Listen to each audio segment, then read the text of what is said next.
கலாத்தியர் 5:6. கிறிஸ்து இயேசுவிடத்தில் விருத்த சேதனமும் விருத்த சேதனம் இல்லாமையும் ஒன்றுக்கும் உதவாது, அன்பினால் கிரியை செய்கிற விசுவாசமே உதவும். ஆண்டவருடைய வார்த்தை சொல்லுகிறது, கிறிஸ்து இயேசுவிடத்தில் விருத்த சேதனமும் விருத்த சேதனம் இல்லாமையும் என்ன செய்யுது? ஒன்றுக்கும் உதவாது. ஏன் இந்த வார்த்தையை அப்போஸ்தலனாகிய பவுல் இதை எழுதுகிறார்னு சொன்னா, அப்போஸ்தலனாகிய பவுல் எழுதின முதல் நிருபம், முதல் எபிசல் எதுனா கலாத்தியர். முதல் எபிசல் எது எழுதினார்? ஃபர்ஸ்ட் எழுதின எபிசல் கலாத்தியர். கலாத்தியர்களுக்குள்ளாக ஏன் கலாத்தியருக்கு அவர் எழுதினார் அப்படின்னா, கலாத்திய சபை ஆரம்ப காலத்தில் அவரால் தொடப்பட்டு ரட்சிக்கப்பட்ட சபை. அதில் இருக்கிற ஜனங்கள் என்ன ஆயிட்டாங்க அப்படின்னா, கர்த்தரை விட்டு பின்வாங்கி ஆண்டவரை நம்பினாங்க. பின்வாங்கினாங்கன்னா முற்றிலுமா ஆண்டவர் விட்டு விலகலை. அவங்க ஆண்டுடைய அன்பினாலே, கிறிஸ்துவின் அன்பினாலே ரட்சிக்கப்படுகிறத விட்டு பாரம்பரியத்தை நோக்கி போக ஆரம்பித்து விட்டார். யூத பாரம்பரியத்தை நோக்கி. அது காரணம் என்ன அப்படின்னா, யூதர்கள் அன்றைக்கு அநேகர் நீ வெறும் சிலுவையில் அறையப்பட்ட அந்த கிறிஸ்துவினால மட்டும் நீ ரட்சிக்கப்படல, நீ அதோடு சேர்ந்து மோசேயுடைய நியாயப்பிரமாணங்கள், அன்றைக்கு ஆபிரகாமுக்கு கொடுத்த விருத்த சேதனம், இதெல்லாம் நீ செய்யலைன்னா நீ பரலோகத்துக்கு வரமாட்ட, இப்படின்ற ஒரு பாரம்பரியத்தை என்ன செய்ய ஆரம்பித்தார்கள்? கலாத்தியருக்குள்ள பூத்திட்டாங்க. அதனால சபைக்குள்ளாக பலவிதமான போராட்டங்கள், வேறுபாடுகள், பிரச்சனைகள் வர ஆரம்பித்தது. அப்போதான் இந்த புஸ்தகத்தை கலாத்தியருக்கு அவர் இந்த புஸ்தகத்தை அவர் எழுதுறார், அப்போஸ்தலனாகிய பவுல். இதை நான் ரொம்ப விலைக்கு சொல்ல விரும்பல, அதை நீங்கள் பைபிள் ஸ்டடிக்கு வரும்போது வாங்க, கலாத்தியரை பற்றி அப்புறம் எடுக்கிறான். அப்போ இங்கே வேத வசனம் சொல்லுது, விருத்த சேதனமும் இல்லை விருத்த சேதனம் இல்லாமையும் ஒன்றுக்கு உதவாது. நீ செய்யக்கூடிய பாரம்பரிய காரியங்கள், நீ சடங்காச்சாரமாக செய்யக்கூடிய காரியங்கள், இன்னைக்கு சில நேரம் உபவாசமே சடங்காச்சாரமாக மாறி, எல்லாமே உபவாசம் இல்லைன்னா ஒன்றும் செய்யாது பிரதர் அப்படின்னா முடிஞ்சு கதை. நீ உபவாசத்துக்கு தான் முக்கியத்துவம் கொடுக்குறேன்னு அர்த்தம். இல்லை பிரதர், ஜெபம் பண்ணாமல் எதுவுமே இல்லை பிரதர், நைட்டு பூரா ஜெபம் பண்ணும் பிரதர், ஜபத்தினால தான் பிரதர் எல்லாம் ஆகும் அப்படின்னாலும் முடிஞ்சு போச்சு. யோசிச்சு பாருங்க, உன்னுடைய ஜபமோ உன்னுடைய உபவாசமோ எதையும் செய்ய போறதில்லை, அதை முதலிடத்துல கொண்டு வர்றதில்லை. நல்லா புரிந்து கொள்ளுங்க. அப்ப உபவாசம் செய்யக்கூடாதா? அப்ப ஜபம் செய்யக்கூடாதா? இல்லை, ஜபிக்க வேண்டும், உபவாசம் இருக்க வேண்டும். ஆனால் உபவாசத்தை மேன்மைப்படுத்தாத, உன்னுடைய ஜபத்தை மேன்மைப்படுத்தாத, கல்வாரில் அறையப்பட்ட கிறிஸ்துவை மேன்மைப்படுத்துங்கள். அல்லேலூயா. அவருடைய ரத்தத்தை மேன்மைப்படுத்த வேண்டும், அவருடைய வார்த்தையை மேன்மைப்படுத்த வேண்டும். எப்போதுமே ஒரு தேவனுடைய பிள்ளைகள் கர்த்தருடைய வார்த்தைக்கு தான் முதலிடத்தை கொடுக்க வேண்டிய மொழிய, உபவாசத்தையும் ஜபத்தையும் பாரம்பரிய காரியங்களையும் முதலிடம் கொடுக்க கூடாது. அதனாலதான் வேத வசனம் நமக்கு நல்லா அதை போதிக்குது. அப்ப கிறிஸ்து இயேசுவிடத்துல விருத்த சேதனம் என்பது யூதர்களை பொறுத்த வரைக்கும் அது பெரிய காரியம். அது ஆபிரகாமோடு கர்த்தர் செய்த உடன்படிக்கை. அந்த உடன்படிக்கை இல்லைன்னா அவ்வளவுதான், அதன் மூலமா தான் ஆசீர்வாதமே வருது. அப்ப இந்த காரியம் இல்லாம எப்படி நீ தேவன்கிட்ட போவ? கிடையவே கிடையாது. விருத்த சேதனம் பண்ணணும். அப்ப இங்க அப்போஸ்தலனாகிய பவுல் சொல்லும் போது அடுத்து அதே வசனத்துல சொல்றாரு, என்ன சொல்றாரு? அன்பினால் கிரியை செய்கிற விசுவாசமே உதவும். அன்பினால் கிரியை செய்கிற விசுவாசமே உதவும். அன்புனால உன் விசுவாசம் கிரியை செய்யணும். அன்றைக்கு அவர்கள் தேவனை அறிந்து கொண்டார்கள், இன்றைக்கு நாமும் கர்த்தரை அறிந்து கொண்டோம். எப்படி அறிந்து கொண்டோம்? கர்த்தருடைய வார்த்தையினால விசுவாசித்து உள்ளத்துல ஏற்றுக்கொண்டு இயேசுவை நம்பி விசுவாசத்தால ஏற்றுக்கொள்ளப்பட்டோம். அதே போல அவர்களும் விசுவாசத்தால் ஏற்றுக்கொள்ளப்பட்டார்களே ஒழிய மத பாரம்பரியத்தினாலேயோ சடங்காச்சாரத்தினாலேயோ நம்முடைய சொந்த கிரியின் அடிப்படையினாலேயோ நாம் தேவனை ஏற்றுக்கொள்ளவில்லை. அல்லேலூயா. அப்போ அப்போஸ்தலனாகிய பவுல் என்ன சொல்றாரு? அன்பினால் கிரியை செய்கிற விசுவாசம். உன்னுடைய விசுவாசம் கூட எதை கிரியை செய்கிறதா? அன்பினால கிரியை செய்ய வேண்டும். உன்னுடைய விசுவாசம் கூட எப்படியா? அன்பால வேலை செய்ய வைக்கணும். The love of God. கிறிஸ்து இயேசுவிடத்தில் இருக்கிற அன்பு, கிறிஸ்து இயேசுவிடத்தில் இருக்கிற அன்பு தான் ஒரு மனுஷன் என்ன செய்யுது? அவனுடைய விசுவாசத்தை வேலை செய்ய வைக்கிறது. பிரதர், நாங்க பெரிய விசுவாசம் பிரதர், நாங்க வார்த்தை பிடித்து நாங்கள் பயங்கரமா நிற்போம் பிரதர் அப்படி நம்ம சொல்லலாம். அன்பு இல்லைன்னா ஒன்றுமில்லை. நல்லா புரிந்து கொள்ளுங்க. 1 கொரிந்தியர் 13ஆம் அதிகாரத்துல 2ஆம் வசனம் என்ன சொல்லுது? 1 கொரிந்தியர் 13ஆம் அதிகாரம்.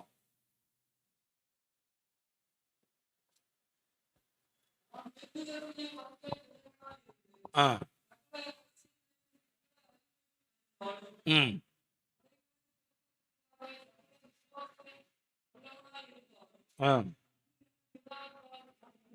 பாத்தீங்களா? வேத வசனம் என்ன சொல்லுது? தீர்க்க தரிசனத்தை வரத்தே நான் உடைய பிரதர், நாங்க பயங்கரமா ப்ராபசி பண்ணுவோம். அந்த ஊழியக்காரர் தெரியுமா, அவர் பயங்கரமா ப்ராபசி பண்ணுவார். நல்லதுதான், வரத்துக்காக ஸ்தோத்திரம், ப்ராபசி வரத்துக்காக ஸ்தோத்திரம். ஆனா வரம் கிரியை செய்கிறதுனால 4 பேர் பிரயோஜனம், 4 பேர் ரட்சிக்கப்படுவான், ஆண்டவருடைய ராஜ்யத்துக்கு வருவான், கர்த்தருக்கு ஸ்தோத்திரம். ஆனா அந்த வரத்தை மேன்மைப்படுத்தாத, அன்பை மேன்மைப்படுத்து. அல்லேலூயா. அந்த வரத்தினால இல்ல, அடுத்து சொல்லுது சகல ரகசியங்களையும் சக அறிவையும் அறிந்தாலும். பிரதர், எங்களுக்கு எங்க பாஸ்டர்ட்ட போனீங்கன்னா அப்படியே புட்டு புட்டு வச்சிருவோம் பிரதர். கை வச்சாரு வச்சுங்க, அப்படியே அவர் வந்து தீர்க்க தரிசனம் அடிச்சு புழிஞ்சிருவாரு அப்படின்னு சொல்லலாம். வேர்ட் ஆஃப் நாலேஜ், அறிவை உணர்த்து வசனத்தினால வரங்களால் கிரியை செஞ்சு, நேத்து என்ன பண்ண, ஒரு வருஷத்துக்கு முன்னாடி என்ன பண்ண, நாளைக்கு என்ன பண்ண போற, எல்லாம் சொல்லிடலாம், எல்லாமும் சொல்லலாம். கர்த்தருக்கு ஸ்தோத்திரம். அதை தப்பு சொல்ல, வரங்களை நான் தப்பு சொல்ல, நல்லா புரிந்து கொள்ளுங்க. ஆனா வேத வசனம் சொல்லுது மலைகளை பெருக்கத்தக்க சகல விசுவாசம் உடையவனா இருந்தாலும். நம்ம சொல்லலாம் பிரதர், வார்த்தை தான் பிரதர், வசனத்துல எல்லாமே இருக்கு, உண்மைதான். ஆனா வார்த்தையை நான் குறை சொல்லல.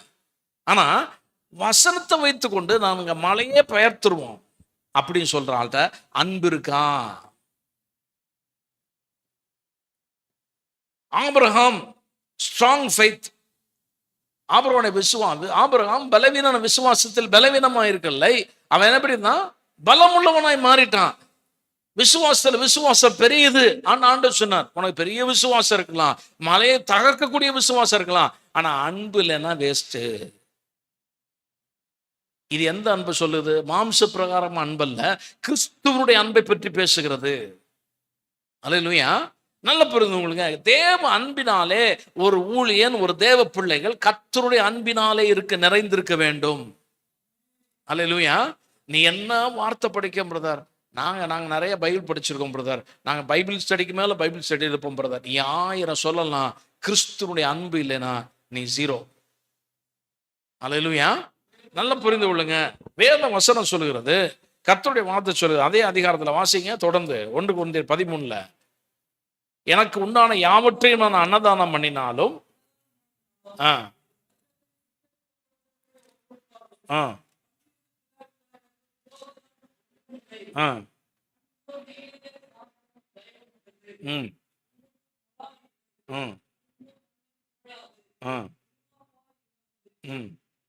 அயோக்கியமும் ம் ம் ம் ம் ம் ம் ம் எல்லாம் சேர்ந்து வாசிங்க அப்படியே. ம் ம்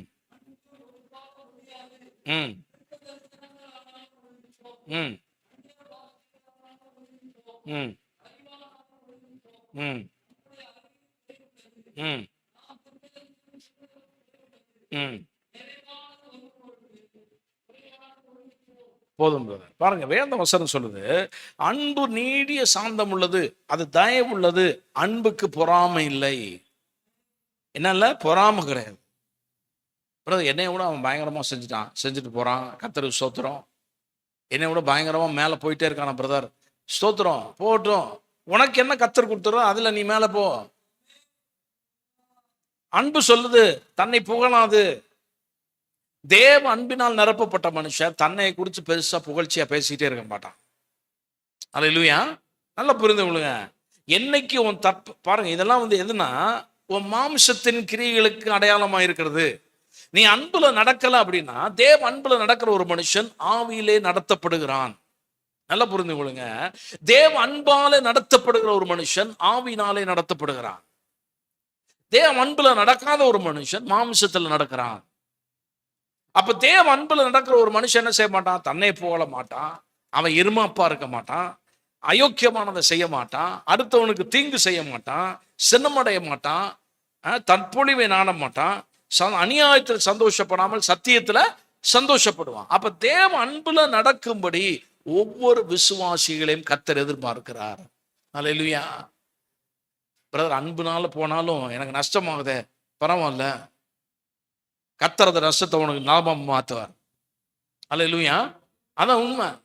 தேவ அன்பினால் நடக்கிற ஒரு மனுஷன் அநியாயத்துல சந்தோஷப்பட மாட்டான், கர்த்தருடைய வார்த்தையில சத்தியத்துல சந்தோஷப்படுவான். தேவ அன்புல நடத்து. ஏன்னா உனக்குள்ள இருக்கிற ஆவியானவர் உன்னை அன்பிலே நடத்துகிறவர். ரோமர் 5:5 சொல்லுது, நம்முடைய இருதயங்களே பரிசுத்த ஆவியானவர் என்ன செய்கிறாரா, தேவ அன்பை நம்முடைய இருதயத்திலே பொழிந்தருளி இருக்கிறார் என்று சொல்லியிருக்கு. ரோமர் 5:5 வாசிங்க. மேலும் நமக்கு அருளப்பட்ட பரிசுத்த ஆவியினாலே தேவ அன்பு நம்முடைய இருதயங்களே ஊற்றப்பட்டிருக்கிறது. பரிசுத்த ஆவியானவர் தேவ அன்பை கொண்டது நம்முடைய இருதயத்திலே நிரப்புகிறார். 1 யோவான் புத்தகத்தில் சொல்லியிருக்கிறது, அவருடைய வார்த்தை கை கொள்ளுகிற இடத்திலே தேவ அன்பு பூர்ணப்பட்டிருக்கும் என்று சொல்லப்பட்டிருக்கிறது. அப்ப நீ தேவனுடைய அன்பு எப்படி வருகிறது? பிரதர், கல்வாரி அன்பினால் நிரப்புவோம், ஆவியான் நிரப்புவார், கர்த்தருக்கு ஸ்தோத்திரம். ஆனா வசனத்தை நீ வாசிக்கும் போதும், தேவனுடைய வார்த்தை நீ ஆழமாய் உள்ள தியானிக்கும் போதும் உனக்குள்ள தேவ அன்பு நிரப்பப்படுகிறது. அல்லேலூயா. தேவ அன்பு வசனத்தின் மூலமா வருது. ஆவியானவரோடு இருக்கிற உறவின் மூலமாக தேவ அன்புனால் நாம் நிரப்பப்படுகிறோம். அல்லேலூயா. அப்ப ஆவியானுடைய உறவு என்பது ரொம்ப முக்கியம். வெறும் சில நேரம் வார்த்தை மட்டும் கேட்டு அறிவு பெருத்து போறதில்லை. அறிவு இருமாப்பை உண்டு பண்ணும். வேத வசனத்தை வாசித்தோம். நிறைய பேர் என்ன செய்யறாங்க, அறிவு இந்த காலங்கள்ல அறிவு தான் பெருத்து இருக்கிறது. பிரதர், அந்த புஸ்தகம் தெரியுமா பிரதர், இந்த புஸ்தகம் தெரியுமா பிரதர், கலாத்தியர் தெரியுமா பிரதர், கொரிந்தியர் தெரியுமா பிரதர், அதெல்லாம் நான் எங்களுக்கு கரைச்சு கொடுத்துருக்கேன் பாஸ்டர். நீ எல்லாம் கரைச்சு கொடுத்துருக்கலாம். தேவ அன்பு உனக்கு இருக்கிறதா? அன்பிலே நீ நடந்து கொள்கிறாயா? கர்த்தரை பொறுத்த வரைக்கும் நீ எவ்வளவு பெருசா நிறைய தெரிஞ்சு வச்சிருக்கன்றது பெருசு கிடையாது. நீ என்ன தெரிஞ்சிருக்கிறோ அதுல நீ நடக்கிறாயா என்பதுதான் முக்கியம். அல்லேலூயா. நீ என்ன ஆண்டவரை பற்றி என்ன வெளிச்சத்துல இருக்கிற, கர்த்தர் உன்னை குறிச்சு என்ன வெளிச்சத்தை அடைஞ்சிருக்க, அந்த வெளிச்சத்துல நீ நடக்க வேண்டும். நம்ம தேவனுடைய வார்த்தை கேட்கிறோம், வாரந்தோறும் கர்த்தருடைய வார்த்தை நிறைய வெளிச்சத்தை கேட்கிறோம். ஆனா கேட்டுட்டு என்ன செய்யக்கூடாது, அப்படியே மனதில் வச்சுட்டு அப்படியே அப்படியே மறந்து போறதில்ல. கர்த்தருடைய வார்த்தை கேட்டு அதை விசுவாசித்து உள்ளத்துல ஏற்றுக்கொண்டு, ஆவியானவரே அதை நடக்கும்படி எனக்கு உதவி செய்யுங்க, இந்த வெளிச்சத்தை நடக்கும்படி எனக்கு உதவி செய்யுங்க, அன்புல நடக்கும்படி எனக்கு உதவி செய்யுங்க. ஆவியானவரிடத்துல அந்த வார்த்தையின்படி நடப்பதற்கு நம்ம ஒத்தாசை கேட்டு அந்த வசனத்தின்படி வாழ வேண்டும். அவன் தான் உண்மையான கிறிஸ்தவன். அல்லேலூயா. கிறிஸ்து தன்னுடைய வாழ்க்கையில் அதை பிராக்டிக்கலா காண்பிச்சார். கிறிஸ்து நம்ம வாழ்க்கையில செய்தாரு, அவருடைய வாழ்க்கையில் அதை காண்பிச்சார். ஒவ்வொரு முறையும் வேத வசனம் சொல்றது, அவர் கர்த்தருடைய வார்த்தை நம்ம அடிக்கடி வாசிச்சிருக்கோம். குஷ்ரோகி ஒருவனை இயேசு என்ன செய்தார், மனதுருகி தொட்டு அவனை சுகமாக்கினார். மனதுருகி தொட்டு அவனை சுகமாக்கினார். மார்க் 1:45 இருக்கும். யோசித்து பாருங்க, கவனிங்க, வாசிக்க வேணாம். இயேசு வாழ்ந்த காலத்துல குஷ்ரோகி யாரும் தொட மாட்டாங்க. குஷ்ரோகி ஊரை விட்டு 3 மைல் தூரம் தள்ளி இருப்பான். அவனை பார்க்கறதுக்கு ஆள் கிடையாது. ஆனா அவன் இயேசுவண்ட சுகமாகும்படி என்ன செய்யறான், விரும்புகிறான். இயேசு நீ சுகமாகப்பா, போயிட்டு வாப்பா அப்படின்னு சொல்லல. நிறைய பேரை பார்த்தவனே சொல்லாரு, உன் விசுவாசத்தின்படி ஆகப்பட்டும் போ அப்படின்றாரு. கை வைக்க மாட்டாரு, சொல்ல மாட்டாரு. ஆனா இவனை பார்த்து மனதுருகினார். அல்லேலூயா. இயேசு he is filled with compassion. He was filled with compassion. அவருடைய அன்பினாலே நிரப்பப்பட்ட என்ன செய்தாரு, அவனை தொட்டார். அப்படின்னா என்ன அர்த்தம், தேவ அன்பினாலே நிறைந்து நாம் ஊழியத்தை செய்ய வேண்டும். ஏதோ ஒரு ரிச்சுவல்லாம் செய்யறது இல்லை. நம்ம நோட்டீஸ் கொடுக்குறோம், ஒருத்தனுக்கு ஒரு ஆண்டவர் பற்றி சொல்றோம், இயேசுவை பற்றி அவனை பிரசங்கம் பண்றோம். ஏன் செய்யறோம்னா கிறிஸ்துவின் அன்பின் நிமித்தமா செய்யறோம். இல்ல பிரதர், எங்க சபைக்கு நிறைய ஆள் சேர்க்கணும். ஆள் சேர்க்கிற கட்சிக்காரன் கூட சேர்ப்போம். ஆள் சேர்க்கறதுக்கு நிறைய இடத்துல இன்சூரன்ஸுக்கு ஆள் சேர்ப்பான். அந்த வேலையை நம்ம செய்யறதுக்கு அங்கே இல்லை. கிறிஸ்துவுடைய அன்பை வெளிப்படுத்தி, கிறிஸ்துவுடைய அன்பு நிமித்தமாக அவன் என்ன செய்கிறான், தொடப்படுகிறான். அவன் ஆண்டவர் ஏற்றுக்கொள்கிறான். அவன் இருளிலிருந்து வெளிச்சத்துக்கு வருகிறான். அந்த அன்பு நிமித்தமா நம்ம பெற்ற அந்த சந்தோஷம், நம்மளை கர்த்தர் ஒரு நாள் அந்த இருளிலிருந்து மீட்டெடுத்தாரே, அந்த மீட்பு அவன் அறிந்து கொள்ள வேண்டும் என்பதற்காக தான் அந்த கிறிஸ்துவின் அன்பை கொண்டு போய் அவனுக்கு கொடுக்குறோம். நோட்டீஸ் அவன்கிட்ட சொல்றோம், சுவிசேஷம் சொல்றோம். ஏன் சொல்றோம்? இந்த பாரத்தோடு நாம் சொல்ல வேண்டும். நீ நிறைய பேர் ஒரு ரொட்டீனா செய்யறது, ஒரு ஏதோ ஒரு வழக்கமா செய்யற ஒரு செயலா மாறிடுச்சு. ஏதோ ஒரு பஸ் ஸ்டாண்ட்ல இருந்து நோட்டீஸ் கொடுக்கறது, ரயில்வே ஸ்டேஷன் நோட்டீஸ் கொடுக்கறது, ஏதோ ஒரு நோட்டீஸ் கொடுத்தா அவன் எவனா தொடுவார். கத்த தொடுவார், உண்மைதான். அது செய்யறது தப்பு சொல்ல. ஆனா நீ செய்யும் போது தேவ அன்பினாலே அதை செய்ய வேண்டும். அல்லேலூயா. உன் கூட இருக்கிறவனுக்கே சுவிசேஷம் சொல்ல மாட்டான், ஊரெல்லாம் சொல்லுவான், ஆனா கூட இருக்கிறவனு சொல்ல மாட்டான்.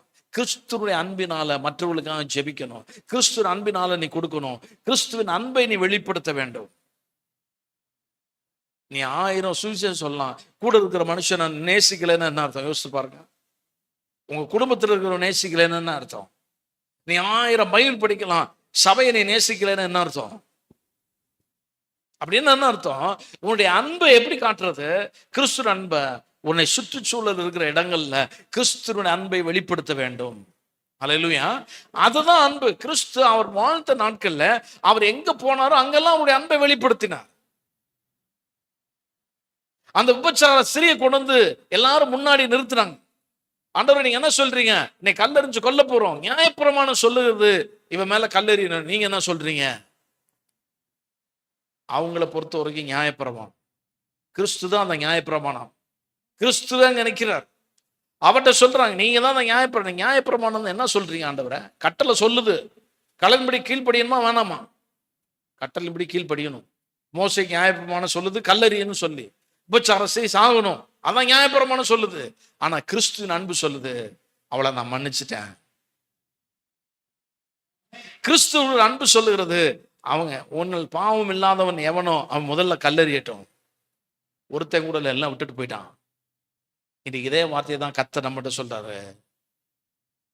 கிறிஸ்துவின் அன்பு அவனை மன்னிக்கும்படி சொல்றது. அல்லேலூயா. கிறிஸ்துவினுடைய அன்பு நம்மை மன்னிக்கும்படி சொல்லுறது.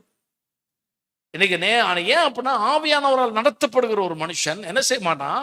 யாராவது உனக்கு சொல்லிட்டானா உனக்கு சரக்குன்னு கோவம் வருது இல்ல, அப்படி வரக்கூடாது. அதுக்கு பதிலா, ஆண்டவரே பரவாயில்ல, அவனை மன்னிக்கிறேன், அதுதான் உனக்குள்ள வரணும். எனக்கு விரோதமா சொல்லிட்டான், எனக்கு விரோதமா சொல்லிட்டான், அவன் பழிக்கு பழி வாங்குறான், ரிவெஞ்ச் எடுக்கிறான், இருறான் அப்படின்றது ஒரு மாம்சத்தில் நடக்கிற ஒரு மனுஷன். ஆனா அதுக்கு பதிலாக தேவ அன்புல நடக்கிற ஒரு மனுஷன், பரவாயில்ல ஆண்டவரே நான் மன்னிக்கிறேன், அவனுக்காக ஜெபம் பண்றான், அவன் மனம் திரும்பட்டும், அவன் தான் உண்மையான கிறிஸ்தவன். அல்லேலூயா. இப்படிதான் கிறிஸ்துவின் அன்பை காட்ட முடியும். அது எப்படி பிரதர் சொல்லாம இருக்கிறது? இன்னைக்கு சொல்லாம விட்டா நாளைக்கு ஏறி இன்னும் தலையில ஆடுவான் பிரதர், குதிப்பான் பிரதர். குதிக்கட்டும், கர்த்தர் இருக்கிறாருங்க. அல்லேலூயா. நிறைய பேர் அப்படிதான் நினைக்கிறாங்க. ஆனா உலகத்தில் இருக்கிற மனுஷனை போல வாழ்வதற்காக நாம் அழைக்கப்படவில்லை. வேத வசனம் சொல்லுது, கலாத்தியர் 5:13 பாருங்க. கலாத்தியர் 5:13. கலாத்தியர் 5:13 பாருங்க. சகோதரரே, நீங்கள் சுயாதீனத்திற்கு அழைக்கப்பட்டீர்கள்.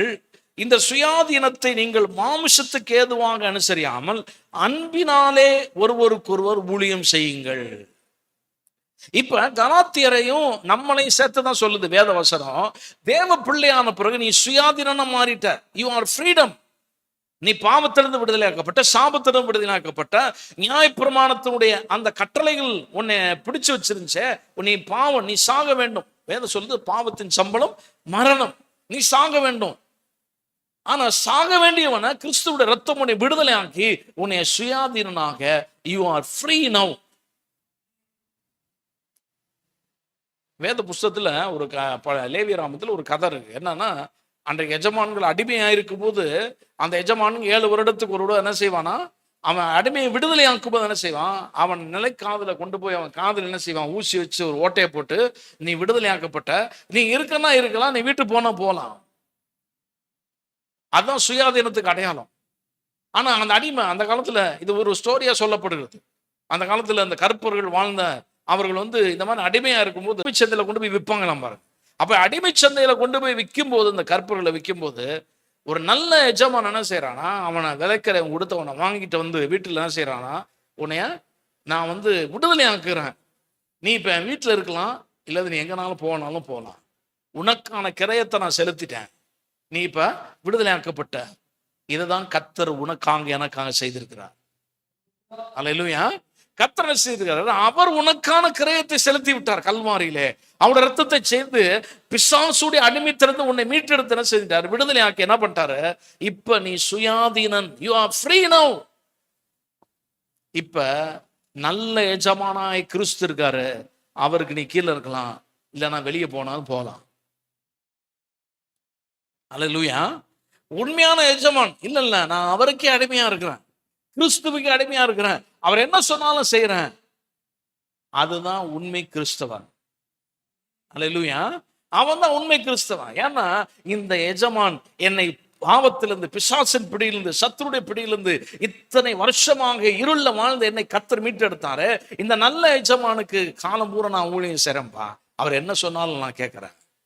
இவன் தான் ஒரு ஆவிக்குரியவன். அல்லேலூயா. அப்ப தேவனுடைய வார்த்தை நமக்கு சொல்லுகிறது, சுயாதீனனாக அழைக்கப்பட்டீர்கள். இங்க சொல்றாரு, அதனால அவங்களுக்கு விளங்கும் கரெக்டா. நீ சுயாதீனன், now you are free. இப்ப சுயாதீனம் அழைக்கப்பட்டு, இப்ப இந்த சுயாதீனத்தை நீங்கள் மாம்சத்துக்கு ஏதுவாக அனுசரியாமல். அப்படின்னா என்ன அர்த்தம்னா, உனக்கு பாவம் செய்யறதுக்கு கர்த்தர் லைசன்ஸ் கொடுக்கல. பாவம் செய்யறதுக்கு என்ன இல்ல, லைசன்ஸ் கொடுக்கல. இன்னைக்கு நிறைய பேர் என்னன்னா, இந்த ஹைப்பர் கிரேஸ், கிருபையினுடைய உயர்தரமான கிருபை அப்படின்னு சொல்ற ஒரு வார்த்தை மூலமாக, பிரதர் ஒரு மனைவி கூட கல்யாணம் பண்ணா அதுக்கு மேலே கல்யாணம் பண்ணிக்கலாம் பிரதர், கிருபை நம்மளை மன்னிக்கும் இப்படின்னு ஒரு தவறான போதனையும் சொல்றாங்க. என்ன கிருபை மன்னிக்குது உனக்கு? கர்த்தர் அப்படி பிரமாணத்தை சொல்லவே இல்லையே. சொல்லாதெல்லாம் இல்ல பிரதர், என்ன தப்பு செஞ்சாலும் கர்த்தர் மன்னிச்சிடுவார், என்ன தப்பு செஞ்சாலும் கர்த்தர் மன்னிக்கிறார். ஆனா அது லைசன்ஸ் உனக்கு கொடுக்கல மறுபடியும் பாவம் செய்வதற்கு, மறுபடியும் அதே தப்பை நீ செய்வதற்காக. அது என்ன செய்யல, அந்த கிருபை உனக்கு என்ன செய்யல, உனக்கு லைசன்ஸ் கொடுக்கல. அப்படின்னா என்ன ஆயிருது அப்படின்னா, இயேசு கிறிஸ்துவின் ரத்தத்தை நீ காலின் கீழாக போட்டு மிதிக்கிறதுக்கு அர்த்தம் என்று சொல்லி எபிரேயர்கள் புத்தகம் சொல்லியிருக்கு. அந்த கிருபையை தப்பா பயன்படுத்துறல. வேத வசனம் சொல்லுது, மாம்சத்துக்கு ஏதுவாங்க அனுசரியாத. உன் மாம்சம் என்ன விரும்பும் அதெல்லாம் செய்யாத. என் மாம்சம் விரும்புது பிரதர், நல்லா குடிக்கணும் விரும்புது என் மாம்சம், என் மாம்சம் சிகரெட் அடிக்கணும் விரும்புது, அப்படி அனுசரியாத. உன் லைசன்ஸ் அது கொடுக்கல. கிறிஸ்துவுக்கு நீ ஊழியம் செய்வதாக, அன்பினால கிறிஸ்து ஊழியம் செய்வதற்காக தான் அது கொடுத்திருக்கிறது. அல்லேலூயா. இன்னைக்கு நிறைய பேர் அந்த இட் இஸ் an opportunity அப்படின்னு நினைக்கிறாங்க. அதை ஆங்கிலத்தில் எப்படி சொல்லியிருக்குன்னா, அதில் சொல்லியிருக்கு பாருங்க, brethren have been called to liberty, only do not use liberty as an opportunity for flesh. இது மாம்சத்துக்கு ஒரு என்ன செய்யுது, ஒரு ஆப்பர்ச்சுனிட்டி கிடையாது. கர்த்தருடைய விடுதலை ஆக்கியிருக்காரு. அந்த விடுதலை ஆக்கினது உனக்கு என்ன செய்யுது, ஆஹா கர்த்தரை விடுதலை ஆக்கிட்டார், அப்ப நான் என்ன வேணாலும் செய்யலாம், என்ன வேணாலும் என்ஜாய் பண்ணலாம். God told me to enjoy everything. It is wrong. கர்த்தர் உன்னை என்ஜாய் பண்ணதான் அனுப்புறாரு. ஆனா எதை செய்யணுமோ அதை மட்டும் தான் செய்யணும். கர்த்தர் ஒரு மனைவி கொடுத்தா ஒரு மனைவி வச்சிரு. கர்த்தர் உன்னை குடிக்கக்கூடாது, சுத்தமா இருக்கணும், பரிசுத்த. God is holy. கர்த்தர் பரிசுத்தம் உள்ளவர், நீ பரிசுத்தராயிரு. அப்படிதான் கர்த்தர் அழைத்திருக்கிற ஒழிய, கர்த்தர் அவர் பரிசுத்தராக இருக்கிறது போல நீங்களும் பரிசுத்தராயிருங்கள். அப்படின்னா என்ன அர்த்தம்னா, அவரை போலவே நானும் பரிசுத்தமுள்ள வாழ்க்கையில வாழணும்னு அர்த்தம். அல்லேலூயா. ஏன்னா கர்த்தர் விடுதலை ஆக்கிட்டான்றாங்க, எது வேணாலும் செய்வான், அப்ப கர்த்தர் மன்னிப்பார் அப்படின்ற அர்த்தம் அல்ல. அல்லேலூயா. அப்ப பாருங்க, மாம்சத்துக்கு ஏதுவாங்க அனுசரியாமல், மாம்சம் எது விரும்புதோ அதெல்லாம் செய்யுது. அப்ப மாம்சத்தினுடைய கிரியை என்ன? நிறைய பேர் மாம்சம் இந்த ரத்தம் சதை இந்த மைண்டு இல்ல. ரத்தம் மாம்ச ரத்தத்தை குறிக்கல. மாம்சம் என்று சொன்னால் ஃப்ளஷ் அப்படின்னு சொன்னா உங்களுடைய சிந்தனைகள், உங்களுடைய எண்ணங்கள், உங்களுடைய செயல்கள், இதைதான் வேத வசனம் மாம்சம் என்று சொல்லுகிறது. அங்க அதை என்ன சொல்லுகிறது? 19ஆம் வசனம் சொல்லுது பாருங்க. மாம்சத்தின் 5:14 மாம்சத்தின் கிரியைகள் வெளிரங்கமாக இருக்கின்றன, அவையாவன விபச்சாரம், வேசித்தனம், ம் ம் ம் ம் ம் ம் ம் ம் ம்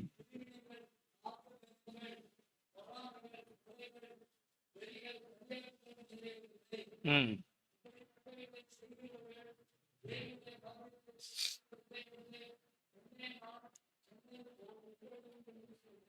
பாருங்க, வேதவசனம் சொல்லுது மாம்சத்துல வேலை செய்யறவங்க எப்படி இருக்காங்கன்னா, நீ நிறைய நேரம் விசுவாசிகள் மாம்சத்துல வேலை செய்யறாங்க. நிறைய பிரதர், என்ன பிரதர் சர்ச்சுக்கு போறான்றான் இப்படி இருக்காங்களே அப்படின்னு நிறைய பேர் சொல்றதை நீங்க கேட்டிருப்பீங்க. ஏன்னா they are acting in the flesh. அவங்க மாம்சத்துல வேலை செய்யறாங்க. அவங்க கர்த்தருடைய ஆவியானவருக்கு செவி கொடுத்தால் அவங்க அப்படி செய்ய மாட்டாங்க. அது காரணம் என்ன? மாம்சத்தினால அவங்க என்ன செய்யறாங்க? உபச்சாரம் பண்றான், வேசித்தனம் பண்றான், அசுத்தம் பண்றான், காம விவகாரம் பண்றான், விக்கிராராதனையும் பண்றான். பிள்ளிசீனியம், பகைகள், விரோதங்கள், வைராக்கியங்கள், கோபங்கள், சண்டைகள், பிரிவினைகள். யோசிச்சு பாருங்க, ஒரு விசுவாசி வீட்டில சண்டை இருக்கலாமா? இருக்கக்கூடாதுன்னு வசனம் சொல்லுது. ஆனா நம்ம என்ன செய்யறோம்? அதெல்லாம் வரும் பிரதர், சண்டை வரும் போகும், அதெல்லாம் நீ கண்டுக்க கூடாது. இல்ல, முரண்பாடு எண்ணங்கள் வரலாம். உனக்கும் கணவனுக்கும் மனைவியிடம் முரண்பாடு எண்ணங்கள் இருக்கலாம். ஆனா அந்த சண்டையில போய் முடியக்கூடாது. எண்ணங்கள் முரண்பட்டாலும் அந்த முரண்பாடுகளை விட்டு கொடுத்து என்ன செய்யணும்? அதை நீங்க நார்மலைஸ் பண்ற வரைக்கும் வெயிட் பண்ணணும். நீ நிறைய பேர் என்ன நினைக்கிறாங்கன்னா, சண்டை அதெல்லாம் உலகம்னா அப்படிதான் பிரதர் இருக்கும். அதெல்லாம் சண்டை போடாம எப்படி இருக்க முடியும்? எப்படி கோபப்படாம இருக்க முடியும்? அதனாலதான் வேதம் சொல்லு, கோபம் கொண்டாலும் பாவம் செய்யாது. நீ கோபப்படுற, உங்க வீட்டுக்காரர் அப்படி சொல்லிட்டாரு அப்படி சொல்லி கோபப்படுறீங்க. அந்த கோபப்படுதல் எங்க போய் முடிஞ்சிடக்கூடாது? பாவத்துல போய் முடிஞ்சிடக்கூடாது. ஒரு கத்தி எடுத்து ஒரே போட்டுறா அப்படின்னா பாவம். அப்ப என்ன செய்யறது? வேதவசனம், சண்டை போடாத, உன் மாமிசத்தை அடக்கு. உன் மாமிசம் எந்திரிச்சு நிக்குது, இவன் என்ன சொல்றது, நான் என்ன கேட்கறது? அப்பனா நீ ஆவியில் நடக்கலன்னு அர்த்தம். யோசிச்சு பாருங்க. அப்ப வேத வசனம் சொல்லுது, கோபங்கள், எரிச்சல்கள், சண்டைகள், பிரிவினைகள். நீ நிறைய டிவோர்ஸ் எங்க இருக்கு நடக்குது? கிறிஸ்தவ குடும்பங்கள்ல. ஏன் நடக்குது? அவங்களுக்குள்ள விட்டு கொடுத்து போற மனப்பான்மை இல்ல, தேவ அன்புல நடக்கிறது இல்ல. பரவாயில்ல அப்படி நடக்கிறது இல்ல, இயற்கையா சில பிரச்சனைகள் நடக்கிறது வேற, அதை விட்டுருங்க. சில பேருடைய குடும்பங்கள்ல இயற்கையாவே சில பிரச்சனைகள் ஏற்பட்டு அவங்க பிரிஞ்சு போறது, அது வேற. ஆனா வேணுமென்றே சில பேர் என்ன, பிள்ளைங்கள்லாம் பெருசாயிரும், அப்போ டைவர்ஸ் பண்ணுவாங்க. அப்படின்னு அர்த்தம், உனக்கு கர்த்தருக்கு விட்டு கொடுக்க முடியாதா? தேவ அன்புல நடக்க முடியாதா? ரெண்டு பேரும் கர்த்தருடைய பிள்ளைகளா இருக்கீங்க, ஆண்டுடைய சமூகத்தில் ஜெபித்து என்ன செய்யணும்? மறுபடியும் ஒன்றாகி தேவ அன்புல நடக்கணும். ஏதோ முரண்பாடு ஏற்பட்டுருச்சு, வாயில அவங்க ரெண்டு பேருக்குள்ள ஒரு தகராறு ஏற்பட்டுருச்சு, ரைட், ஒருவருக்கு விட்டு கொடுங்க, மன்னிங்க. அப்ப கர்த்தருடைய வார்த்தை என்ன சொல்லுது? மார்க்க பேதங்கள், பொறாமைகள், கொலைகள், வெறிகள், இதெல்லாம் செய்யறதுக்காக ஒரு விசுவாசி அழைக்கப்படவில்லை. இதெல்லாம் மாம்சத்தின் கிரியைகள். இந்த மாம்சத்தின் கிரியைகள் எப்படி வெளியே வருது?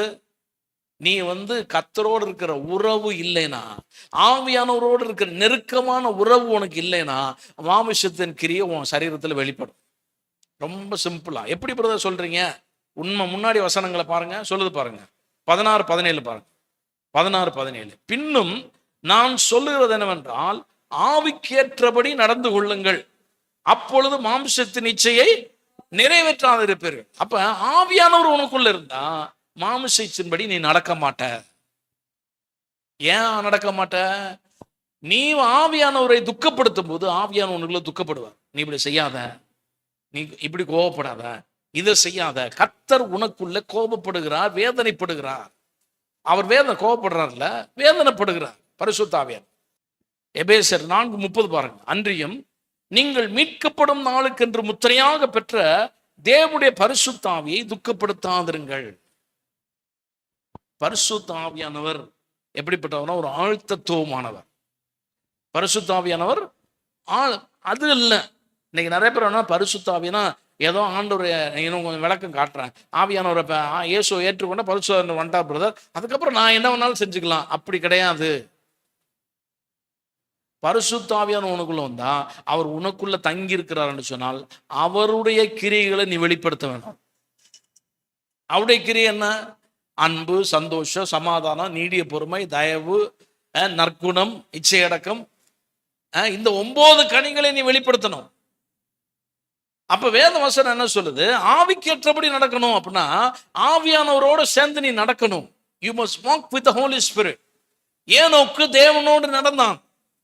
ஏனோக்கு தேவனோடு நடந்தான். வேத வசனம் சொல்லுது ஆதியாகமத்துல, ஏனோக்கு கர்த்தரோடு நடந்து கொண்டிருந்தான். எதை சொல்றது? அதுக்கப்புறம் வசனம் சொல்லுது, அவன் பிள்ளைகளை பெற்றெடுத்தான், குமார்த்திகளை பெற்றெடுத்தான். அப்பயும் கர்த்தரோடு சஞ்சரித்து கொண்டிருந்தான். ஒரு நாள் கர்த்தரோடு சஞ்சரித்து கொண்டிருந்தான், காணப்படாமல் போயிட்டான். அப்படின்னா என்னன்னா, தேவனோடு நடக்கிற ஒரு மனுஷனாய் கர்த்தர் உன்னை என்னை அழைக்கிறார். அல்லேலூயா. அப்ப ஆவியானவர்கிட்ட நீ சொல்லணும், ஆவியானவரே உம்மோடு நான் நடக்க பிரயாசப்படுகிறேன், உம்மோடு நான் உம்முடைய சத்ததான். he is a person. ஒரு ஆள் தத்துவமானவர், பரிசுத்தர் ஆள் தத்துவமானவர். அவருக்கு ஃபீலிங்ஸ் இருக்கு, அவருக்கு எமோஷன் இருக்கு, அவர் அஃபண்ட் ஆயிடுவாரு, அவர் நம்முடைய உணர்வுகளை புரிஞ்சுக்கக்கூடிய தன்மை உள்ளவர், அவருக்கு எல்லாம் கேரக்டர் இருக்கிறது. எப்படி இயேசு எப்படி இருக்காரோ அதை போலவே பரிசுத்த ஆவியானவர் இருக்கிறார். பிதாவாகிய தேவன் எப்படியோ, குமாரனா இயேசு எப்படியோ, இருவரை போல பரிசுத்த ஆவியானவர் இருக்கிறார். அவங்களுக்கு அவர் பேசக்கூடியவர். he is a gentle holy spirit. பரிசுத்த ஆவியானவர் மிகவும் மென்மையானவர். பரிசுத்த ஆவியானவர் சில நேரம் அநேக தேவ மனிதர் சொல்லும் போது, ஆராதனை பண்ணும்போது சில நேரம் அமைதியா இருக்க ஆவியானவர் சொல்லுவார். அப்ப அமைதியா இருக்கும்போது அமைதியா தான் இருக்கணும். எல்லாம் கையத்தட்டு அப்படி இல்லை. அமைதியா இருக்கும்போது ஆவியானவர் சில நேரம் சில கிரியைகளை செய்யலாம், நமக்கு தெரியாது. கேத்தரின் குல்மன் அவங்க சொல்றாங்க, ஆவியானவர் செல்ல பெரிய அரங்கத்துல நான் எல்லாரும் ஆராதிச்சிட்டு இருக்கேன், அப்ப ஆவியானவரை செய்யலாமான்னு சொல்லும் போது ஆவியானவர் வெயிட் அப்படின்னு சொல்றாரு. he whispers wait அப்படின்றது. அப்ப வெயிட்னா என்னது? நீ அமைதியா இருக்கணும், எதுவுமே செய்யாத. அப்ப அவர் சொன்னார்னா நீ உடனே கீழ்ப்படியும் போது என்ன ஆகுறது? அசாதாரண மாற்றங்களை ஆவியானவர் அங்க செஞ்சுட்டு இருக்காரு. அது நம்ம கண்ணுக்கு தெரியாது, நம்முடைய எண்ணங்கள்ல புலப்படாது. ஆனா திடீர்னு ஒரு மிராக்கிள்ஸ் பிரேக் அவுட் ஆச்சு. அவர் சொல்றாங்க, காத்துருன்னு சொன்னாங்க, நான் அமைதியா இருந்தேன், கொஞ்ச நேரம் இருந்தேன், எல்லாரும் அமைதியா இருந்தோம். திடீர்னு பார்த்தா வீல் சேர்ல இருக்கிறவங்களாம் எந்திரிச்சான், எல்லாம் சுகமான பெரிய அற்புதம் நடக்குது. ஏன்னா ஆவியானவர் அப்பதான் கிரியை செய்கிறார். அல்லேலூயா. அப்ப கர்த்தர் கிரியை செய்யும் போது you must heed to the Holy Spirit. தேவ ஆவியானுடைய சத்தத்துக்கு நீ என்ன செய்யணும்? செவி கொடுக்கிற ஒரு மனுஷனா இருக்கணும், மனுஷியா இருக்கணும். அதான் கர்த்தர் விரும்புகிறார். அவதான் ஆவியில நடக்கிற ஒரு மனுஷன். நம்ம விருப்பப்படி இன்னைக்கு என்னன்னா, ஆவியான பெற்றுக்கொண்டோம் பிரதர், அன்னை பாஷையில பேச பிரதர், என்ன வேணாலும் மாம்சத்தில் அப்படியே செஞ்சுட்டு போறது. நம்ம நினைக்கிறதா, நம்ம போடுற பிளான் தான் பிரதர். அதெல்லாம் கர்த்தர் பின்னாடியே வருவார். கர்த்தர் உன் பின்னாடி வர்றதுக்காக, அவர் பின்னாடி நீ போறதுதான் இருக்கிற. நீ அல்லேலூயா. நீ நிறைய பேர் அப்படிதான், நம்மளா போட்டு பிளான், ஒரு பிளானை போட வேண்டியது ஒன்று. ஆண்டவரே எல்லாரும் என்ன செய்யறோம்? நம்ம ஒரு பிளானை போட்டு கர்த்தர்ட்ட கொடுத்து, ஆண்டவரே இந்த பிளான் ஆசீர்வதியும், இப்படி நான் செய்ய போறேன் ஆண்டவரே அப்படின்னு சொல்றான். இல்ல, கர்த்தாவே உம்முடைய பிளான் என்னவோ அதை சொல்லுங்க, நான் அதை செய்யறேன் அப்படின்னு சொல்லி ஜெபிக்கணும். அல்லேலூயா. ஆண்டவர்ட்ட என்ன செய்யணும்? உம்முடைய சித்தத்தை கேட்டு நம்ம ஜெபிக்க வேண்டும். நம்முடைய வாழ்க்கையில ஒவ்வொரு நாளும் daily surrender to the holy spirit. ஒவ்வொரு நாளும் பரிசுத்த ஆவியானவரிடத்திலே ஒப்பு கொடுத்து ஜெபிக்க வேண்டும். தினந்தோறும் பரிசுத்த ஆவியானவரிடத்திலே வழிநடத்துதலை கேட்க வேண்டும். மூன்றாவது, பரிசுத்த ஆவியானவரிடத்திலே உறவு, ஒரு ஃபெல்லோஷிப், ஐக்கியம் வைக்க வேண்டும். அல்லேலூயா. 3 காரியங்கள் மறந்துடாதீங்க. பரிசுத்த ஆவியானவரோடு என்ன செய்யணும்? ஒப்பு கொடுக்க வேண்டும். Surrender to the holy spirit, ஒப்பு கொடுக்கணும். எல்லாம் சொல்லுங்க, ஒப்பு கொடுக்கிறது. 2வது, பரிசுத்த ஆவியானவரிடத்திலே தினந்தோறும் வழிநடத்துதலை கேட்க வேண்டும். சொல்லுங்க, வழிநடத்துதலை கேட்கணும். 3வது, பரிசுத்த ஆவியானவரிடத்திலே ஐக்கியத்தை வைக்க வேண்டும், ஃபெல்லோஷிப். அல்லேலூயா. ஐக்கியம் என்பது அவருக்காக குறிப்பிட்ட நேரத்தை ஒதுக்கி என்ன செய்து அவரோடு பேசுவது, அவரோடு உறவாடுவது, அவருடைய சத்தத்தை கேட்பது, அதுதான் ஐக்கியம். அல்லேலூயா.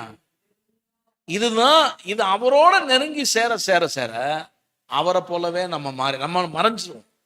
அதனாலதான் அப்போஸ்தலர் பவுல் சொல்றார், நான் அல்ல கிறிஸ்துவே. அது எப்போ வருது? தன்னை முற்றிலும் மாமிசம் எல்லாம் மறைந்து பரிசுத்த ஆவியானவர் வெளிப்படும் போது வருகிறது. அல்லேலூயா. இந்த வாழ்க்கைக்கு தான் கர்த்தர் நம்மளை அழைச்சிருக்கார். இப்படிப்பட்ட ஒரு வாழ்க்கையில வாழும்படி தான் அழைச்சிருக்கார். அல்லேலூயா. 24:25 பாருங்க. கலாத்தியர் 6:24-25. சரி, 5:26.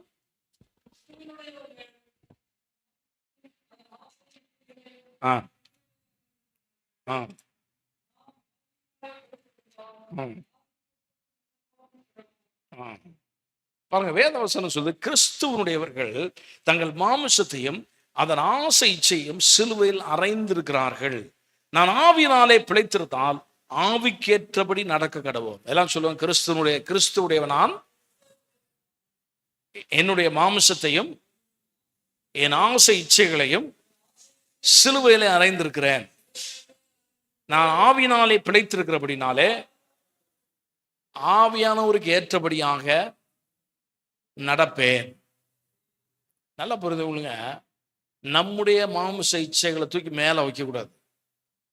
எனக்குமே அல்லேலூயா. பிரதர், நான் எனக்கு விருப்பம் பிரதர், எனக்கு இந்த பொண்ணை நான் கல்யாணம் பண்ணும் பிரதர், எனக்கு ஆசை இருக்கு பிரதர். இல்ல, கர்த்தருக்கு அது பிரியமா? எனக்கு நான் அப்படி செய்யணும் பிரதர். உனக்கு என்ன ஆசை, உனக்கு என்ன ட்ரெஸ் போடணும், எனக்கு என்ன விருப்பம், உனக்கு நல்லா சாப்பிடு, நல்லா இருக்கணும் வேணாம் சொல்ல, ஆனா எல்லாமே நான் தான் சொல்லாத. ஆவியானுடைய விருப்பம் என்னவோ அதை செய்யறதுக்கு ஒப்பு கொடு. டெய்லி சரண்டர்னு சொன்னேன், தினந்தோறும் ஒப்பு கொடுத்தல்னு சொன்னேன். தினந்தோறும் ஒப்பு கொடுத்தல என்னது? உன்னுடைய எல்லா விஷயத்தையும் ஆண்டுகிட்ட சொல்லணும். தினந்தோறும் ஒப்பு கொடுத்தல என்ன அர்த்தம்? பரிசுத்த ஆவியானோட ஆண்டவரை நான் ஒப்பு கொடுக்குற ஆண்டவரே ஸ்தோத்திரம் அப்படி சொல்றது இல்லை. உன் வாழ்க்கையினுடைய எல்லா அங்கத்தையும் ஒப்பு கொடுக்க வேண்டும். ஆண்டவரே, இன்னைக்கு என்னுடைய வாழ்க்கையில இந்த மாதிரி செய்ய போறேன், இந்த மாதிரி செய்ய போறேன், என் பிள்ளைகளுடைய வாழ்க்கை அப்படி இருக்கு அப்படி இருக்கு, எல்லாவற்றையும் ஒப்பு கொடு. உன் பொருளாதாரத்தை ஒப்பு கொடு, எல்லாவற்றையும். You must commit everything to the Holy Spirit. அல்லேலூயா. ஏதோ சும்மா ஒரு வார்த்தையில மொன்னட்டன்னஸா ஒன்று சொல்லிட்டு போறதுக்காக இல்லை, உன்னுடைய வாழ்க்கையினுடைய எல்லா பகுதிகளையுமே பரிசுத்த ஆவியானவர் அன்றைய தினத்தில் ஒப்பு கொடுத்து பழகுங்க. அப்படி செய்யும் போது ஆவியானவர் எதை செய்யணும் எதை செய்யக்கூடாது கரெக்டா உங்களுக்கு சொல்லுவார். அல்லேலூயா. Every day you must open to Holy Spirit. Be open to him. நிறைய பேர் நம்ம நினைக்கிறோம் எனக்கு எல்லாம் தெரியும், ஏன்னா படிச்சுட்டோம், அறிவு வந்துருச்சு, அதனால நம்ம என்ன செய்யறோம், எனக்கு எல்லாம் செய்யும் தெரியும். இல்ல, உனக்கு ஒண்ணுமே தெரியாது, அதான் உண்மை. சகலத்தையும் அறிந்த பரிசுத்த ஆவியானவர் இருக்கிறார். அல்லேலூயா. நீங்க சங்கீதத்துல பாத்தீங்க, அவர் எல்லாவற்றையும் ஆராய்ந்து அறிந்திருக்கிறார். அவருக்கு எல்லாம் தெரியும், நாளைக்கு என்ன நடக்க போகுதுன்னு தெரியும். நீ நினைச்சிட்டு இருப்ப அங்க போய் நான் எப்படி அப்படி செஞ்சு பெரிய ஆளா ஆயிடுவேன் அப்படி நினைச்சிட்டு இருப்ப. அங்க ஒரு பெரிய பாதாளம் இருக்கும், அது அவருக்கு மட்டும் தான் தெரியும். அல்லேலூயா. நீங்க நினைக்கிறது வேற, அங்க இருக்கிற பிரச்சனை உங்க கண்ணுக்கு தெரியாது, கர்த்தருக்கு மட்டும்தான் தெரியும். அல்லேலூயா. அதனால நம்ம எப்பயுமே நம்ம என்ன செய்யணும், ஆவியானோட ஒரு முழுமையான சரண்டர் பண்ணும். ஏதோ ஞாயிற்றுக்கிழமை வரும்போது நம்ம சரண்டர் பண்ண வைக்கிறோம், ஏன்னா அந்த பிராக்டிக்ஸ்க்கு உங்களை கொண்டு வர்றதுக்காக. ஒரு விசுவாசி ஆவியானுடைய சமூகத்துல சரண்டர் பண்ண வைக்கிறோம், ஏன்னா நீ சரண்டர் பண்ணும் போதுதான் தினந்தோறும் அதை செய்ய ஆரம்பிப்பேன். ஒரு காலத்துல சபைகளை இது அதிகமா இருந்துச்சு, இப்ப சபையில அது இல்லவே கிடையாது. ஏன் சரண்டர் பண்ண வைக்க மாட்டாங்க? வர்ற பாட்டை பாடுற, அடுத்து ஆராதிக்கிற, ஸ்தோத்திரம் வசனம் சொல்லி ஓடு. இல்ல, நீ ஒப்பு கொடுக்கப்பட்ட வாழ்க்கை போதுதான் கர்த்தருடைய ஆவியான உனக்குள்ள கிரியை செய்ய முடியும். ஏன் எழுப்புதல் வரல? அதான் காரணம். அவன் மாமிச இச்சையின்படி நடக்கிறான். அவன் இஷ்டம் போல மீட்டிங், இஷ்டம் போல பாஸ்டர் மீட்டிங், இஷ்டம் போல எல்லாம் ஒன்று நடத்திட்டு போறது, இஷ்டம் போல நடத்திருக்காங்கல்ல. அவருக்கு இஷ்டம் இருந்தா செய்யணும். அல்லேலூயா. அவருடைய பிரியத்தை செய்வதற்கு தான் நம்மளை ஒப்பு கொடுக்கணும். ஒவ்வொரு நாளும், ஒவ்வொரு நேரம், ஒவ்வொரு நிமிஷம் ஆவியானவரை நான் ஒப்பு கொடுக்குறேன், இதை செய்யறேன். நீங்க உங்களுக்கு ஆண்டவர் பிரியம் இல்லை ஆண்டவரை, இல்லை ஆண்டவரை செய்யலாம் ஆண்டவர், விட்டுருங்க. கர்த்தருக்கு பிரியம் இல்லாத செய்யாதீங்க, கர்த்தருக்கு பிரியமானது செய்ய ஒப்பு கொடுங்க. அப்படி செய்யும் போது கர்த்தர் உங்களுடைய சூழ்நிலைகள்லாம் மாற்ற ஆரம்பிப்பார். அல்லேலூயா. நீங்க நினைக்காத ஆசீர்வாதத்தை, நீங்க எதிர்பாராத ஆசீர்வாதத்தை கர்த்தர் உங்க வாழ்க்கையில் கொண்டு வர முடியும். அல்லேலூயா. நிறைய நேரம் நம்ம பிள்ளைங்களை படிக்க வைக்கிறோம், புஷ் பண்றோம், இதை செய்ய அதை செய்ய, நம்மளால தெரிஞ்ச அறிவுல செய்யறோம். ஆனா கர்த்தருடைய சமூகத்தில் ஒப்பு கொடுத்து செய்யணும். ஆவியானவனை கைட் பண்ணுங்க, இது சரியான எனக்கு தெரியல, என் பிள்ளை இதில் கைட் பண்றேன், நீங்க அதை செய்யுங்க, நீங்க அது என்ன சித்தம்ன்றதை வெளிப்படுத்துங்க, நீங்க கமிட் பண்ணுங்க. உங்க பிள்ளைகளை குறித்து ஒப்பு கொடுங்க, உங்களுடைய வேலைகளை ஒப்பு கொடுங்க, உங்க வேலையில மாற்றங்கள் ஒப்பு கொடுங்க, எல்லாவற்றையும் பரிசுத்த ஆவியானவரில் ஒப்பு கொடுங்க. அவருடைய இஷ்டம் எதுவோ அதை செய்ய ஒப்பு கொடுங்க. அல்லேலூயா. நீங்க அப்படி செய்யும் போது கர்த்தர் surrender is not weakness but alignment with holy spirit. அல்லேலூயா. நல்ல புரிந்து, ஒப்பு கொடுத்தல் ஒரு பலவீனம் அல்ல, ஒப்பு கொடுத்தல் ஆவியானவரோடு நீங்க அலைனாய் போறது, ஒத்து போவது. Surrender is not a passive. நிறைய நேரம் சொல்லலாம். நிறைய நேரம் என்ன நினைக்கிறாங்க, ஆண்டுட்டு ஒப்பு கொடுக்குறதுனா ஏதோ அமைதியாக இருக்கிறது போல இருக்கிறார், ஏதோ அப்படியே சும்மா அப்படியே பேசிவாக அப்படியே இருக்கிறது. இல்லை இல்லை இல்லை இல்லை, நீங்கள் சரண்டர், நீங்கள் அப்படி செய்யும்போது it is not passive, you are doing a cooperation with holy spirit. பரிசுத்த ஆவியானவரோடு நீங்களும், அவர் தான் ஒரு சீனியர் பார்ட்னர். ஆவியானவரை பார்ட்னரோட நான் இணைஞ்சிட்டேன், நான் உம்மோடு சேர்ந்து ஒரு ஆவியானவரை அப்படி போகிறது தான், அதுதான் தட் இஸ் கால் சரண்டர். அதான் ஒப்பு கொடுத்தல். அல்லேலூயா. ஒப்பு கொடுத்தல் என்பது அவர் உங்களை லீட் பண்ணி போறது, அவரோடு சேர்ந்து நீங்க போறது. அப்படி செய்யும்போது மகா பெரிய காரியங்களை பார்ப்பீங்க. அல்லேலூயா. பெரிய வெற்றியை பார்ப்பீங்க. ஒரே ஒரு வசனம், ஒரே ஒரு காரியத்தை மட்டும் சொல்றேன். கீழ்ப்படிதல், obedience to the holy spirit. பரிசுத்த ஆவியானவர்ல நீங்க உங்களுடைய எல்லா காரியங்களும் ஒப்பு கொடுக்கிறோம். ஆனா அவர் சொல்றபடி நீங்கள் கீழ்ப்படியும் போது அவருடைய சத்தத்தை தெளிவாக கேட்க ஆரம்பிப்பீர்கள். அல்லேலூயா. நீங்க அவர் கீழ்ப்படிறோம், ஒரு நேரம் கீழ்ப்படிவோம், இன்னொரு நேரம் என்ன செய்வோம், இல்ல ஆவியானவரே அதெல்லாம் செட் ஆகாது. இல்ல இல்ல இல்ல, செட் ஆகும். நீ ஆவியானவருடைய வார்த்தைக்கு கீழ்ப்படிந்து ஒவ்வொரு ஸ்டெப்பா செய்யும் போது ஆவியுடைய சத்தம் நாளுக்கு நாள் அதிகமா உங்களுக்கு கேட்க ஆரம்பிக்கும். அல்லேலூயா. கர்த்தருடைய சத்தம் எப்படி கேட்கும்? ரொம்ப சத்தமா கிளியரா உங்களுக்கு கேட்கும். ஏன் கிளாரிட்டி இல்லை, ஆவியானவர் இதுதான் செய்யறாரா, செய்ய சொல்றாரா அப்படின்னு கேட்கலன்னா நீங்க ஏற்கனவே கீழ்ப்படியாம விட்டுட்டீங்கன்னு அர்த்தம். அல்லேலூயா. நல்லா புரிந்து கொள்ளுங்க. உங்க வாழ்க்கையில ஏதோ சில விஷயங்கள்ல நீங்க கீழ்ப்படியாம விட்டுட்டீங்க, அதனாலதான் ஆவியானோடு நடக்க முடியவில்லை. அப்ப என்ன செய்யணும்? ஆவியானவரே உங்களுடைய அன்பில் நடக்க எனக்கு உதவி செய்யுங்க, ஏதோ ஒரு விஷயத்துல நான் தப்பு பண்ணிட்டேன், என்னை மன்னிச்சிருங்க ஆவியானவரே, உங்களுடைய ரத்தத்தால கழுவுங்க ஆவியானவரே, சரியான பாதையில என்னை கொண்டு போங்க, நான் ஒபே பண்றேன். அல்லேலூயா. அந்த ஒபீடியன்ஸ் தான் உங்களுக்கு என்ன செய்ய ஆரம்பிக்கும்? அவருடைய சத்தத்தை தெளிவாக கேட்க செய்யும். ஆவியானவர் உங்களுக்கு சொல்லுவாரு, பைபிள் எடுத்து வாசி மகளே அப்படின்னுவாரு. ஆண்டவரே டைம் ஆச்சு, நான் ட்ரெஸ் பண்ணிட்டு இருக்கேன், உடனே ஆஃபீஸ் கிளம்பணும். ரைட்டு, சரி சாயந்தரம் வந்துட்டேன். ஆவியானவர் சொல்லாரு, இப்பயாவது பைபிள் எடுத்து வாசி மகளே அப்படின்னு சொன்னார். இல்லை ஆண்டவரே ரொம்ப டயர்டாக இருக்கு, நாளை காலம் வாசிக்கிறேன் ஆவியானவரை விட்டுருவாரு. 2வது நாள், 3வது நாள், 4வது நாள், சண்டே வரும், ஐயோ பைபிள் எங்க காணோம். நான் தான் முதல் நாளே சொன்னேன், நீ எங்க கேட்ட, தேடு. அப்போ ஆவியானவர் உள்ளத்துல வேதத்தை வாசிக்கிறதுக்கு உணர்த்துறாரு, ஜெபிக்கிறதுக்கு உணர்த்துறாரு. அந்த உணர்த்துதலை, அந்த இன்ட்யூஷன்ஸ் முதல்ல உங்களுக்குள்ள என்ன செய்யும்? ஒரு சின்ன இன்ஸ்டிங்க்டா, ஒரு ப்ராம்ப்டிங் ஆவியானவர் கொடுக்குறார்.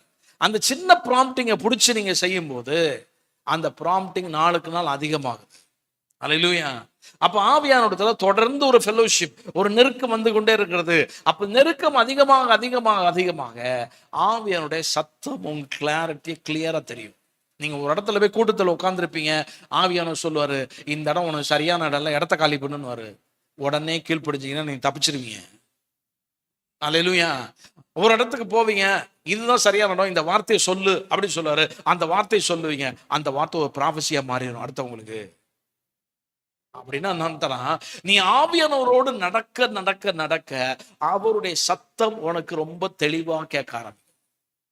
அல்லேலூயா. இந்த ஆவியானவரோடு நடக்க தான் கர்த்தர் நம்மை அழைத்திருக்கிறார். அல்லேலூயா. அப்ப நம்ம ஆவியானவரை சொல்லணும், ஆவியானவரை என்னை சரண்டர் பண்ண, உமக்கு கீழ்ப்படுகிற ஆவியானவர். அது சின்னதா இருந்தாலும் சரி, பெருசா இருந்தாலும் சரி, அது எதுவா இருந்தாலும் நான் ஒப்பு கொடுக்குறேன். அந்த 3 சரண்டரை விட்டுறாதீங்க. ஒவ்வொரு நாளும் ஆண்டவர்கிட்ட சொல்லுங்க, ஆண்டவரே என்னுடைய வாழ்க்கை, குடும்பம், பிள்ளை எல்லாத்தையும் சொல்லுங்க. உங்களுக்கு என்ன மனசுல படுதோ அதெல்லாம் சொல்லுங்க. என் சிந்தனையை ஒப்பு கொடுக்குறேன், என் செயலை ஒப்பு கொடுக்குறேன், என் சிந்தனைலாம் தப்பு தான் ஆவியானவரை மன்னிச்சிருங்க, உங்க வழியில நான் வந்துடுறேன் சொல்லிருங்க. அல்லேலூயா. அப்படி சொல்ல சொல்ல கர்த்தருடைய ஆவியானவர் அவருடைய பாதையில ட்ராக்ல கொண்டு போக ஆரம்பிப்பார். அல்லேலூயா. அந்த அன்பின் பாதையில போக போக ஆவியானோட இருக்க உறவு அதிகமாக அதிகமாக உங்களுக்கு தப்பு செய்யறத குறைஞ்சிரும். மாம்சத்துல செய்ய மாட்டீங்க, ஆவியில் நடக்கிறதுல நீங்க செஞ்ச தப்பா இருந்தா கூட அது கர்த்தர் அதை பாசிட்டிவா மாத்திடுவார்.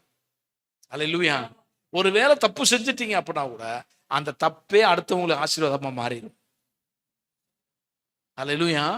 அதனால ஆவியானோட நடக்கிற ஒரு மனுஷர் தான் கர்த்தர். அதனாலதான் சொல்லுது, ஆவிக்கேற்றபடி என்ன செய்யுங்க, நடந்து கொள்ளுங்கள். ஆவியானவர் என்ன செய்ய மாட்டார், கழுத்துல கையை வச்சு புஷ் பண்ணி நான் சொல்றபடி நடப்பா நான் அடிச்சுடுவேன் அப்படி சொல்லவே மாட்டார். அவர் மென்மையானவர். சொல்ல, ஆவியானவர் மென்மையானவர். மெதுவா தென்றல் போல அப்படியே வருவார்.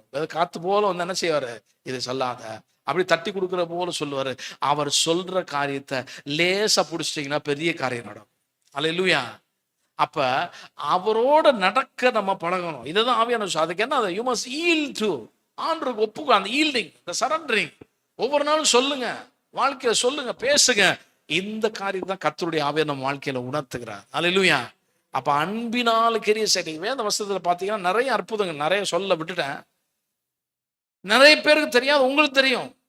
ஸ்தேவான் என்ன செய்தான், பயங்கரமா பிரசங்கம் பண்ணான். அவன் பிரசங்கத்தை பார்த்தா அதை வாசிக்கிறதுக்கு 10 நிமிஷம் ஆகுது.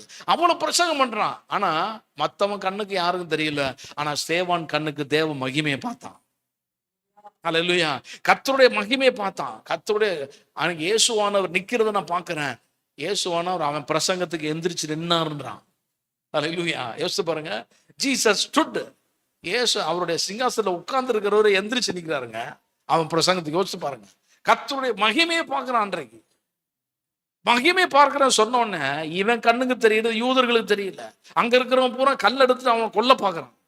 அவனை பிடிச்சி இழுத்துட்டு போறான். யோசிச்சு பாருங்க. கல் எறிஞ்சு கொல்லும் போது அன்பினால் நிறைந்த ஸ்தேவான் சொல்லுகிறான், ஆண்டவரே பாவத்தை இவங்க மேல சுமத்திராதீங்க, இவங்களை மன்னிச்சிருங்க ஆண்டவரே. இதுதான் கிறிஸ்துவன் அன்பினால் நிறைந்த ஒரு மனுஷன்.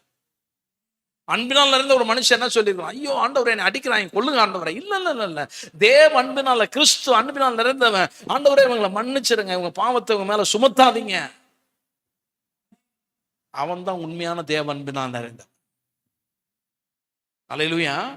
அப்ப பாருங்க, அநேக சமயத்துல நம்ம வாழ்க்கையில நம்முடைய கண்கள்ல தெரியாத அநேக காரியங்களை நீ தேவனோடு நடக்கும்போது அதிசயங்களை கர்த்தர் நம்ம கண்ணில் காமிப்பார். குளோரியை பார்ப்போம். ஏன் குளோரி பார்க்க முடியல? அன்பினால் நடக்கல, ஆவியில் நடக்கல, ஆவியோட உறவு இல்லை. ஏதோ ஏனதோ நான் வந்தாமா போனோமா இல்ல. நீ இங்க வர்றது என்னன்னா, you are getting into a fellowship. ஒரு ஆவியோடு இருக்க உறவும் ஐக்கியத்தை உனக்குள்ள கொண்டு போறதுக்கு தான் கர்த்தர் கொண்டு போற. அப்படியே நாளுக்கு நாள் போனவனே, திங்கள் செவ்வாய் போனவனே கீழே குறையிறதுக்காங்கல்ல, மேலே ஏத்திட்டு போகணும். நீங்க தான் கொண்டு போகணும். அல்லேலூயா. நீங்க ஞாயிற்றுக்கிழமை பிரதர் என் மாமிசம் எந்திரிச்சிரு பிரதர், மண்டே ஆனவனே எந்திரிக்காது. நீ ஒழுங்கா ஜெபம் பண்ணு, வேதத்தை வாசிச்சா மாமிசத்தை கீழே கொண்டு போயிடலாம். அல்லேலூயா. உண்மை அதுதான். பிரதர் டவுன் ஆனதுமா தெரியுது, டவுன் ஆச்சுன்னா வேதத்தை வாசிங்க, நல்லா வாசிங்க, ரெண்டு பாட்டை பாடுங்க, ஆவியனோட சொல்லுங்க. டவுன் ஆனதை கர்த்தர் லிஃப்ட் பண்ணுவார். அல்லேலூயா. அப்புறம் எல்லாம் வந்து ஜெபிக்கலாமா? எல்லாரும் ஒப்பு கொடுத்து ஜெபம் பண்ணு, ஆவியானோட சொல்லுங்க. எல்லாரும் எந்திரிப்போம். எது சொல்லும்? ஆவியானவரை அன்பினால் கிரியை செய்ய உதவி செய்யுங்க. அன்பினால் கிரியை செய்ய விசுவாசமே உதவுன்னு சொல்லியிருக்கிறத, அன்பினால கிரியை செய்ய விரும்புகிறேன். என்னுடைய மனதை ஒப்பு கொடுக்குறேன். எல்லாம் சொல்லுங்க, என்னுடைய மனதை ஒப்பு கொடுக்குறேன், என்னுடைய செயல்களை ஒப்பு கொடுக்குறேன். ஆவியானவரை என்னை முற்றிலும் ஒப்பு கொடுத்து ஜெபிக்கிறேன். ஆவியானவரை என்னை நடத்தி செல்லுங்க, உம்முடைய சித்தத்தின்படி நடத்தி செல்லுங்க, உம்முடைய பிரியத்தை செய்யும்படி நான் ஒப்பு கொடுக்குறேன். ஆண்டவரே உம்முடைய சித்தம் எதுவோ, உம்முடைய பிரியம் எதுவோ அதை செய்யறதுக்கு என்னை ஒப்பு கொடுக்குறேன். ஆவியானவரே நம்முடைய சித்தம் வாழ்க்கை நிறைவேறட்டும். ஹல்லேலூயா. எல்லாரும் ஒப்பு கொடுத்து ஜெபம் பண்ணுமா? ஹல்லேலூயா. Praise to Jesus, praise to Jesus. கர்த்தாவே உமக்கு ஸ்தோத்திரம், ஸ்தோத்திரம், ஸ்தோத்திரம். அப்பா இத காலை வேளை நாங்கள் ஒப்பு கொடுக்குறோம்ப்பா, ஒப்பு கொடுத்து ஜெபிக்கிறோம். ஹல்லேலூயா, ஹல்லேலூயா, ஹல்லேலூயா, ஹல்லேலூயா. ஓ ஒப்பு கொடுத்து ஜெபிக்கிறப்பா, எங்களுடைய மனதை ஒப்பு கொடுக்கிறோம், எங்களுடைய இருதயத்தை ஒப்பு கொடுக்கிறோம், எங்களுடைய வழிகளை ஒப்பு கொடுக்கிறோம், எங்களுடைய சிந்தனைகளை ஒப்பு கொடுக்கிறோம், எங்களுடைய குடும்பத்தை ஒப்பு கொடுக்கிறோம், எங்களுடைய பிள்ளைகளை ஒப்பு கொடுக்கிறோம். ஆண்டவரே எங்களுடைய ஊழியங்களை ஒப்பு கொடுக்கிறோம், எல்லா பகுதிகளை எங்களுடைய எல்லா ஏரியாவை ஒப்பு கொடுக்குறோம். ஆண்டவரே எங்களுக்கு எந்த ரிசர்வேஷன் கிடையாது. ஆவியானவரே எல்லாமே உம்முடையது. ஆவியானவரே எல்லாவற்றையும் ஒப்பு கொடுக்குறப்பா. ஓ ஹல்லேலூயா, ஹல்லேலூயா. ஓ உமக்கு ஸ்தோத்திரம், ஸ்தோத்திரம். ஆவியானவரே நன்றியோடு உம்மை ஸ்தோத்திரிக்கிறோம். ஹல்லேலூயா. ஓ நன்றி அப்பா. ஹல்லேலூயா. நன்றி, நன்றி, நன்றி, நன்றி, நன்றி. எல்லாம் சொல்லுங்க, எல்லாம் வாயில திறந்து ஆவியானவர்கிட்ட பேசுங்க, ஆவியானவர்கிட்ட சொல்லுங்க. ஹல்லேலூயா. Praise Jesus. ராமா ஷதரிமி அந்தரமலஹமனதியா. ஆவியானவரே ஒப்பு கொடுத்து ஜெபிக்கிறோம். ஹல்லேலூயா, ஹல்லேலூயா, ஹல்லேலூயா, ஹல்லேலூயா. Thank you Lord. ஹல்லேலூயா. உலையான சேற்று நின்று தூக்கி எடுத்தவரே, உலையான சேற்று நின்று தூக்கி எடுத்தவரே, ஆத்மதாகம் தீர்க்க வாரும் இந்த வேளையிலே, ஆத்மதாகம் தீர்க்க வாரும் இந்த வேளையிலே,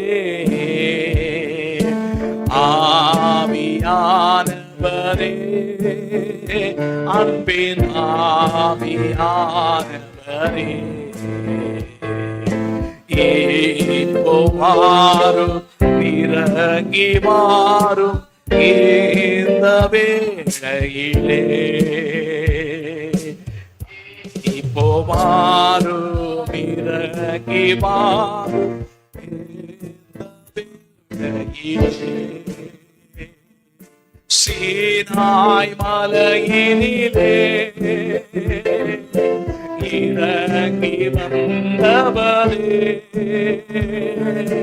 சீனாய் மலையினிலே இறங்கி வந்தவரே, ஆத்மதாகம் தீர்க்க வாரும் இந்த வேளையிலே, ஆத்மதாகம் தீர்க்க வாரும் இந்த வேளையிலே, ஆவியானவரே, அன்பின் ஆவியானவரே, இப்போ வாரும், இறங்கி வாரும் எங்கள் மத்தியிலே,